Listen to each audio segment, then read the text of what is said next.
बहुत समय पहले की बात है, जब विजयनगर साम्राज्य के राजा कृष्णदेव राय एक बहुत महंगी हीरे जड़ित अंगूठी पहनते थे, जिसकी कीमत आज के समय में बहुत ज्यादा होंगी। वह उनकी सबसे प्रिय आभूषण में से एक थी। वह उसे अपने दरबारियों, मंत्रियों और सभी मिलने जुलने वालों को दिखाते थे और उस अंगूठी की प्रशंसा करते थे। एक दिन राजा कुछ उदास बैठे थे तो सभी दरबारी सोचने लगे कि आज ऐसा क्या हुआ कि राजा उदास बैठे हैं। तभी उन दरबारियों में से राजा के प्रिय दरबारी तेनाली रामा ने उन्हें पूछा कि राजा जी, आज आप इतने उदास क्यों हैं? ऐसा क्या हुआ कि आप इतने उदास हैं? तब राजा ने बताया कि उनकी वह प्रिय अंगूठी खो गई है। मुझे लगता है कि किसी ने मेरी प्रिय अंगूठी चुरा ली है और मुझे मेरे इन अंगरक्षकों पर शक है। तब तेनाली रामा ने कहा कि वह उनकी अंगूठी ढूंढ के लाएगा। तब तेनाली रामा ने उन सब अंगरक्षकों को बुलाया और उनसे पूछा कि आप में से राजा की मूल्यवान अंगूठी किसने ली? तब सभी अंगरक्षकों ने मना कर दिया और कहा कि हमने नहीं ली। तब तेनाली रामा ने कहा कि मैं पता कर लूंगा कि किसने अंगूठी ली है।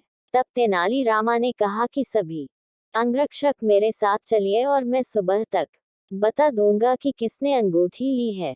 तब वह उन सबको एक हनुमान जी के मंदिर में लेकर गए और खुद पहले अंदर जाकर पुजारी जी से कुछ बात करके बाहर आए और बोला कि अब आप एक एक करके अंदर जाएं और हनुमान जी के आगे नतमस्तक होकर प्रणाम करके आएं और सुबह हनुमान जी खुद बता देंगे कि चोर कौन है।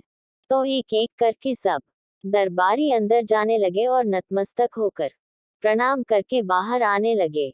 जब तक सारे अंगरक्षक अंदर जाकर बाहर आने लगे, तब तक सारे दरबारी और गांव वाले मंदिर के सामने इकट्ठे हो गए। तब तेनाली रामा ने कहा कि जो चोर हैं, उसका पता मुझे लग गया है। तब सभी ने पूछा कि आपको चोर का पता कैसे लगा? तब तेनाली रामा ने बताया कि जब मैंने इन सब को बोला कि आप अंदर जाएं और नतमस्तक होकर प्रणाम करके बाहर आए, तब जो व्यक्ति अथवा जो दरबारी चोर है, वो मंदिर के अंदर जाकर नतमस्तक होकर प्रणाम किया ही नहीं और सीधे ही बाहर आ गया और पुजारी जी ने उसे देख लिया। तब वह अंगरक्षक वहां से भागने लगा तो वहां खड़े गांव वालों ने उसे पकड़ लिया और उसे कारागृह में डाल दिया। कहानी की सीख: हिंदी में कहावत है कि जो जैसा कर्म करेगा उसे वैसा ही फल मिलेगा। उसी प्रकार उस अंगरक्षक ने चोरी की तो उसे कारागृह की सजा मिली। अगर आपको ये वीडियो अच्छा लगे तो एक लाइक कर देना, सब्सक्राइब कर देना और घंटी का बटन दबा देना।